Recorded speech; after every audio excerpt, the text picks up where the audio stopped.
izləyəcək. Bu videoda mən bu maşının zaryadkası barədə, yəni aşağı zaryadkada olanda nə etmək lazımdır, onunla bağlı bir məlumat vermək istəyirəm. Bu maşını sürənlər yəni ki bilirlər. Maşın hardasa burada belə bir, şimdi onu göstərim. Belə bir deməli menyuda seçim eləməli, seçim etmək olur. Sox settingsi 70%-dən, yəni belə deyək 25-70% seçib save avtoya qoymaq olar.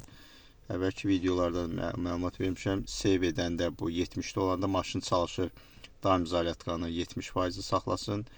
Avtoda isə bu yəni elə bir əsasən elektrik rejimdə gedir və burada minimuma yəni özü 25, hətta 70'e qoysaz belə 25'e çatandan sonra orada benzin motor kodlanır və 25 civarında saxlaya bilir. Yəni avto demək olar ki elə bu 25%-dən eyni bir yəni rejim belə hesab eləmək olar.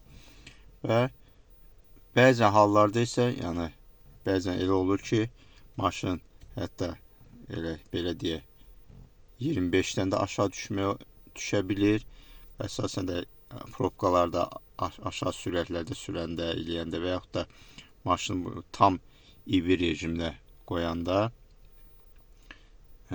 bu bəzən 18%-ə qədər də düşə bilir. Burada 18'də benzin motor kodlanır və indi mən internetdə bu sosial şəbəkələrdə izləyirəm. Bəzi adamlarda görürsən ki hansısa səbəbdən yəni maşın zaryadka götürə bilmir, daha da aşağı düşür, 10%-dan da aşağı düşür, bəzən 5%-ə düşür, hətta 0'a düşənlər də olur. İndi ola bilər hansısa nasazlıqla bağlı olur və onların artıq maşın sönür qalır yerində.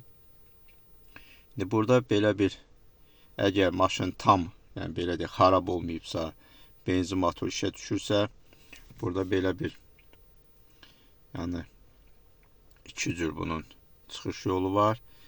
Ya maşın saxlayıb parkovka bu P-ni basıb yerində dayanıb qaz pedalının sona kimi basıb saxlayıb yəni onu benzin motor kod deyib maşına zaryadka vermək olar və benzin pedal, qaz pedal sona kimi basılanda orada belə bir knopka var, o basılır və burada bu hissədə -8 başlayır göstərmək kilovat. Yəni 8 kilovatla zaryadka yığır. Qaz pedalını bir yarıya kimi buraxanda isə -5, yəni 5 kilovatla zaryadka yığmağa başlayır. Yəni bu bir çıxış yolu. İkinci də əgər yox siz maşını sürə-sürə zaryadka etmək istəyirsinizsə, bunu siz sport rejiminə qoymalısınız.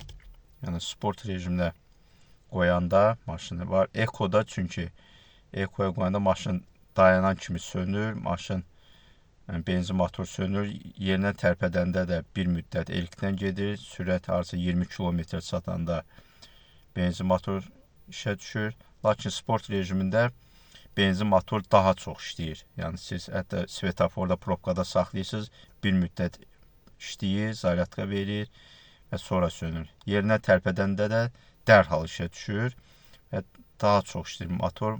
Benzin motorda işlədikcə zaryadkanı çox yığır. Yəni sürə-sürədə siz yəni bataryaya zaryadka verə bilərsiniz. Yəni əgər dediyim kimi maşında bir ciddi bir problem yoxsa, benzin motor işləyirsə, bu iki üsulla siz yəni bataryaya zaryadka verib, yəni normal bir 20%, 25%-ə qədər qaldıra bilərsiniz. Yox, əgər bu üsullar işə yaramırsa, yəni deməli artıq bir ciddi problem var, artıq yəni maşın yəqin ki ustaya göstərilməlidir. Yəni bununla bağlı demək istədiyim bu qədər. Sağ olun.